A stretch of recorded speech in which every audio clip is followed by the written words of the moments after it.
अहमदाबाद विमान दुर्घटनेमधील मृतांच्या नातेवाईकांची डीएनए चाचणी सुरू आहे। नातेवाईकांचा डीएनए मृतांशी मॅच झाल्यानंतर त्यांचे मृतदेह ताब्यात दिले जातील। आतापर्यंत मृतांच्या 200हून अधिक नातेवाईकांच्या डीएनए चाचण्या पूर्ण झाल्याची माहिती डॉक्टरांनी दिली आहे। विमान दुर्घटनेमुळे मृतदेहांची ओळख पटवण्यामध्ये अडचण येत आहे।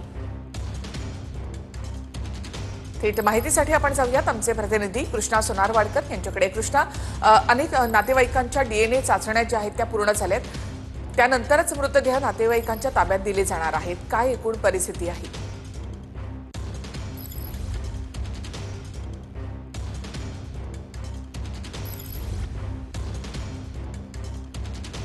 अहमदाबाद विमान दुर्घटनेमध्ये मृतांच्या नातेवाईकांची डीएनए चाचणी करण्यात आली। आतापर्यंत 200 चाचण्या पूर्ण झालेल्या आहेत।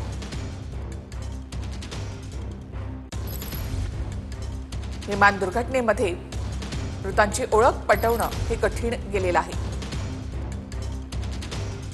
आणि त्यामुळेच नातेवाईकांची डीएनए चाचणी करूनच त्यानंतर मृतदेह